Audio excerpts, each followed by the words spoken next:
नमस्कार दोस्तों जैसा कि आप सब जानते हैं इस समय जो कांग्रेस पार्टी है वो आरएसएस के खिलाफ काफी कुछ बोलती रहती है, जो राष्ट्रीय स्वयंसेवक संघ है।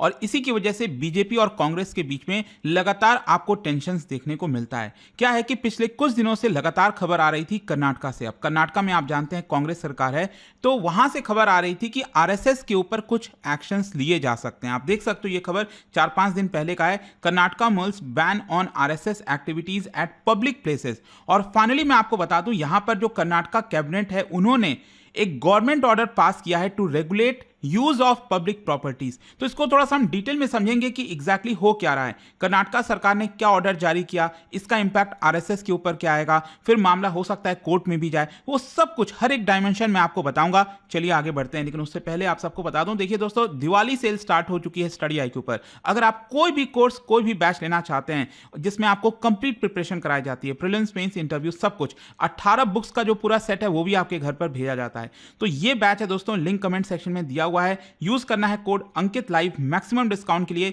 या फिर ये फोन नंबर है, आप इस पे कॉल कर सकते हैं। मेरी जो टीम है वो आपको अच्छे से गाइड कर देगी। चलिए शुरुआत करते हैं। सबसे पहले देखते हैं कि एग्जैक्टली हो क्या रहा है। देखिए, कर्नाटका कैबिनेट, जो कि आप सब जानते हैं चीफ मिनिस्टर है सिद्धारमैया, उन्होंने अप्रूव किया है न्यू रेगुलेशंस, ताकि जितने भी ऑर्गेनाइजेशन है, ध्यान रखिएगा यहां पर जो नया रेगुलेशन आया है उसमें आरएसएस को स्पेसिफाई नहीं किया गया है, लेकिन कहीं ना कहीं आपको इनडायरेक्ट तरीके से देखने को मिलेगा कि आरएसएस के ऊपर काफी रिस्ट्रिक्शंस लगाने की कोशिश की जा रही है। तो क्या है कि यहां पर जो नया ऑर्डर पास किया गया है, न्यू रेगुलेशंस लाए जा रहे हैं, उसके तहत जितने भी ऑर्गेनाइजेशंस हैं, अगर उनको पब्लिक एक्टिविटीज करनी है, कंडक्ट करनी है, मार्चेस निकालने हैं, कोई इवेंट करना है पब्लिक प्लेसेस पर, या फिर गवर्नमेंट स्कूल्स में, कॉलेजेस में, स्टेट ओन्ड प्रेमाइसेस में, तो यहां पर स्पेसिफिक परमिशन लेनी होगी सरकार से।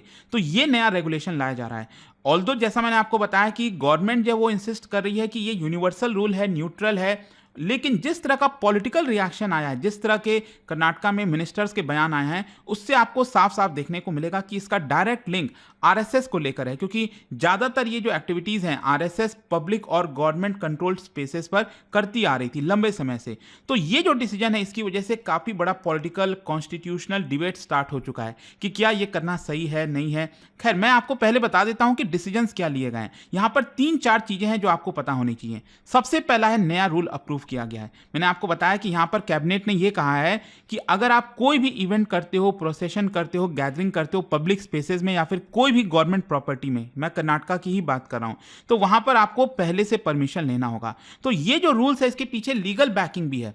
यहां पर ऐसा नहीं है कि बस सरकार ने एक एग्जीक्यूटिव ऑर्डर पास किया, क्योंकि सरकार यह कर रही है कि अभी तक ऑलरेडी जितने भी सर्कुलर्स पहले अलग डिपार्टमेंट्स के द्वारा जारी किए गए थे, जैसे कर्नाटका की होम डिपार्टमेंट के द्वारा, लॉ एंड एजुकेशन डिपार्टमेंट्स के द्वारा, तो उन सारे एक प्रकार से सर्कुलर्स को इकट्ठा कर रही है, एक साथ लाने की कोशिश कर रही है, ताकि इसको एनफोर्स किया जा सके लीगल तरीके से। अब क्वेश्चन यह है कि इस रेगुलेशन का स्कोप कितना बड़ा है, मतलब कहां कहां पर यह लागू होगा। यह लागू होगा पब्लिक रोड्स पर। अक्सर आपने देखा होगा आरएसएस के जो कार्यकर्ता हैं वो आपका रोड्स पर निकलते हैं, ओपन ग्राउंड्स पर, गवर्नमेंट स्कूल्स और कॉलेजेस में, या फिर कोई भी ऐसा इंस्टीट्यूशन जहां पर गवर्नमेंट एड देती है, पैसे प्रोवाइड करती है, या फिर कोई भी स्टेट ओन्ड प्रॉपर्टीज, तो वहां पर यह प्रोहिबिशन लगाया गया है।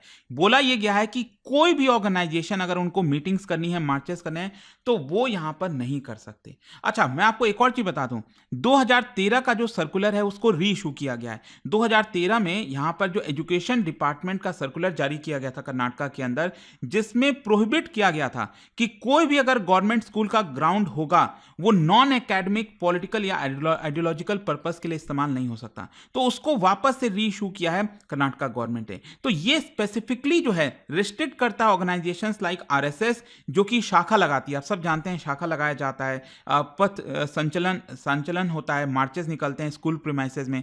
तो इसकी वजह से कहीं ना कहीं यह आपको देखने को मिलेगा कि यह डायरेक्टली आरएसएस को टारगेट किया जा रहा है। अच्छा, मैं आपको एक और इंटरेस्टिंग चीज बताता हूं। जो मिनिस्टर हैं प्रियंक खरगे, आप सब जानते हैं, जो कांग्रेस पार्टी के प्रेसिडेंट हैं, मल्लिकार्जुन खड़गे उनके बेटे हैं, वो मिनिस्टर हैं कर्नाटका गवर्नमेंट में for IT and rural development. तो उन्होंने यहां पर कहा कि the aim is to prevent RSS activities in public and government spaces. तो उन्होंने ये चीज साफ साफ कर दिया, और ये भी अर्ज किया, ये भी सरकार को कहा कि हमें कोशिश ये करनी चाहिए कि कोई भी गवर्नमेंट एम्प्लॉय आरएसएस की आइडियोलॉजिकल प्रोग्राम्स में पार्टिसिपेट ना करें। आप देख सकते हो यहां पर minister Priyank Kharge seeks disciplinary action against government officials in Karnataka having links with RSS. तो ये चीज भी आपको देखने को मिलेगी। जो जो चीफ मिनिस्टर है सिद्धारमैया, उनको सफाई देनी पड़ी। उनका कहना था कि no organisation should disturb public people in public places. मतलब यहां पर मेनली सरकार जो अगर आप देखोगे तो वो साफ तौर पर ये कह रही है कि हम लॉ एंड ऑर्डर को थोड़ा सा व्यवस्थित करने की कोशिश कर रहे हैं। तो पब्लिक जो ऑर्डर जारी किया गया उसमें यही चीज है, the move aims to ensure peace and avoid public disruption, या फिर जो प्रोवोकेटिव मार्चेस निकलते हैं उसको प्रिवेंट करना। सरकार ये कह रही है कि हमारा एम ये है। फिर इंस्टीट्यूशनल न्यूट्रलिटी, मतलब गवर्नमेंट चाहती है, कर्नाटका गवर्नमेंट चाहती है कि जो सरकार की जमीन है, प्रेमाइसेस है, एजुकेशनल इंस्टीट्यूशंस हैं, वो आपका पॉलिटिकल और आइडियोलॉजिकल इन्फ्लुएंस से बाहर है। वहां पर किसी की भी आइडियोलॉजी नहीं आनी चाहिए। और ऑब्वियसली बात है, यहां पर आरएसएस की बात कही जा रही है। फिर इसका लीगल कंसोलिडेशन, मैंने आपको बताया ना कि यहां पर लॉ के थ्रू किया जा रहा है। मतलब पहले जितने भी अलग अलग सर्कुलर अलग अलग डिपार्टमेंट्स के द्वारा जारी किए गए थे उसको कंसोलिडेट किया जा रहा है ताकि इसको लीगल बैकिंग मिल सके। और ये नॉन डिस्क्रिमिनरी है। मतलब सरकार ये कह रही है कि हम आरएसएस को टारगेट नहीं कर रहे हैं, हम बेसिकली कोई भी ऑर्गेनाइजेशन उसको टारगेट करने की कोशिश कर रहे हैं। अच्छा, इसका आपको थोड़ा सा डायमेंशन समझना होगा कॉन्स्टिट्यूशनल पर्सपेक्टिव से, लीगल पर्सपेक्टिव से। सबसे पहला फंडामेंटल राइट्स अगर आप देखोगे तो यहां पर लोग कह सकते हैं कि आर्टिकल 19 जो है वो freedom of speech and expression देता है, हमें अलाउ करता है। आर्टिकल 19(1) भी राइट टू पीसफुल असेंबली करता है। तो सरकार ऐसा कैसे कर सकती है? लेकिन ध्यान रखिएगा इसमें रिस्ट्रिक्शंस भी है, but restrictions allowed only if reasonable and in the interest of public order, sovereignty and morality. और नेचर ऑफ रिस्ट्रिक्शंस अगर आप देखोगे यहां पर पहले से प्रायर रेसिस्टेंट किया जा रहा है। मतलब सरकार कह रही है कि अगर आपको करना है तो करो, लेकिन इसके लिए आपको परमिशन लेनी होगी। अगर हम आपको परमिशन नहीं दे रहे हैं तो आप इसको नहीं कर सकते। फिर यहां पर एक और चीज है, इक्वालिटी बिफोर लॉ। ये रूल्स सभी के लिए लागू होना चाहिए और सरकार यही दिखा रही है कि देखो ये सभी के लिए, ऐसा नहीं है कि ये आरएसएस के लिए किया जा रहा है। फिर एक और चीज है कि गवर्नमेंट प्रॉपर्टी कंट्रोल। जो स्टेट गवर्नमेंट है वो अपनी जितनी भी प्रॉपर्टीज हैं, चाहे स्कूल्स हैं, पार्क्स हैं, इंस्टीट्यूशंस हैं, उसको कंट्रोल कर सकती है। वो गवर्नमेंट के अंडर में आता है। फिर जुडिशियल ओवरसाइट भी है। देखिए कोर्ट जो है वो डेफिनेटली, क्योंकि आप समझिए मामला कोर्ट में जाएगा ही जाएगा और अल्टीमेटली कोर्ट को भी एग्जामिन करना पड़ेगा कि क्या जो रूल सरकार लेकर आई है कर्नाटका गवर्नमेंट, उसमें क्लियर क्राइटेरिया है कि नहीं। जैसे क्या होगा कि मान लो अगर सरकार हर बार जो है परमिशन डिनाई कर देती है तो इसका मतलब तो यही हुआ ना कि कर्नाटका गवर्नमेंट आरएसएस को एक प्रकार से पूरी तरह से बैन लगा दिया है कि उसको अलाउ ही मत करो। तो यहां पर कोर्ट जो है उस चीज को देखेगा कि क्या यहां पर जो परमिशन ग्रांट करना है, डिनाई करना है, क्या उसमें क्रिस्टल क्लियर क्राइटेरिया है कि नहीं। फिर जो अपील मैकेनिज्म है, अगर मान लो सरकार डिनाई करती है तो फिर आगे अपील किसको कर सकती है आरएसएस, या फिर जो आर्बिट्री डिस्क्रिशन है उसको अवॉइड किया जा रहा है कि नहीं। तो काफी सारी चीजें हैं जो अल्टीमेटली कोर्ट में जा सकती हैं। आप पॉसिबली लीगल चैलेंजेस होंगे, जैसा मैंने आपको बताया कि अगर पब्लिक एक्टिविटी को डिफाइन नहीं किया गया, सरकार ये ला तो रही है रूल, नया नियम, लेकिन उसमें पब्लिक एक्टिविटी क्या है एग्जैक्टली। मतलब सरकार यही कह रही है ना कि आप पब्लिक प्लेसेस पर कोई भी ऑर्गेनाइजेशन एक्टिविटीज नहीं कर सकते, तो आपको वो डिफाइन करना पड़ेगा। फिर यहां पर ऐसा ना हो कि बाकी ऑर्गेनाइजेशंस को अलाउ किया जा रहा है, सिर्फ आरएसएस और हिंदू ग्रुप्स को अलाउ नहीं किया जा रहा है, तो मे भी मामला फिर लीगल चैलेंजेस में और ज्यादा इसके ऊपर फोकस किया जाएगा। फिर इसके अलावा हो सकता है कि क्या परमिशन जानबूझकर डिनाई किया जा रहा है, इसके अलावा अपील मैकेनिज्म है कि नहीं, क्या आर्टिकल 19 का वॉलेशंस तो नहीं हो रहा है। काफी कुछ है। वैसे मैं आपको बता दूं, अगर आप भारत में देखोगे कई ऐसे राज्य हैं जैसे तमिलनाडु हो गया, केरला हो गया, महाराष्ट्र हो गया, दिल्ली हो गया, वहां पर भी प्रायर परमिशन चाहिए होता है कोई भी अगर आप प्रोसेशन निकालते हो।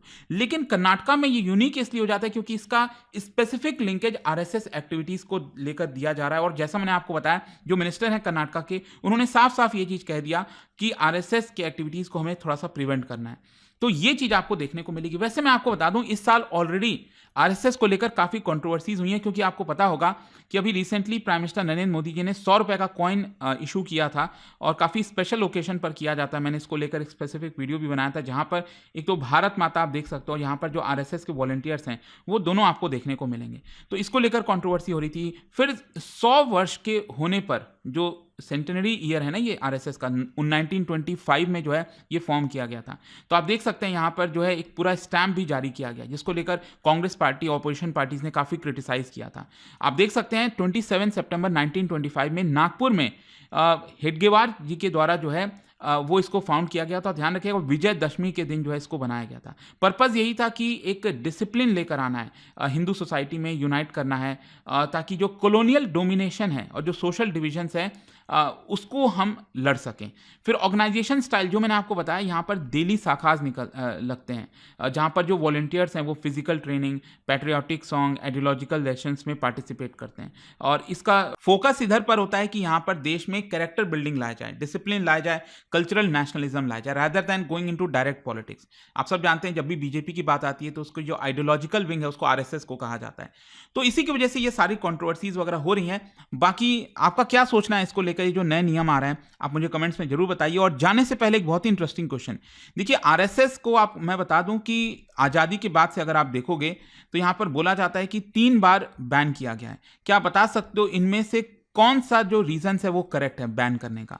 यहाँ पर जो ऑप्शंस दिए गए हैं, और इसका जो राइट आंसर आप सब जानते हैं मेरे इंस्टाग्राम पर तो मिलेगा ही, वहां पर अगर आप नहीं हो कोई बात नहीं, टेलीग्राम से ले सकते हैं इसका सही उत्तर। और दोस्तों जैसा मैंने आपको बताया, अगर आप यूपीएससी की तैयारी कर रहे हैं, कोई भी बैच चाहते हैं, आपको बस यूज करना है कोड अंकित लाइव, मैक्सिमम डिस्काउंट के लिए लिंक कमेंट सेक्शन में दिया हुआ। और मैंने आपको बताया दिवाली सेल के दौरान ये एक्स्ट्रा डिस्काउंट आपको मिल रहा है। कोई भी प्रॉब्लम है, दिक्कत है, ये फोन नंबर है, आप इस पर कॉल करिए, मेरी टीम जो है आपको अच्छे से गाइड कर देगी।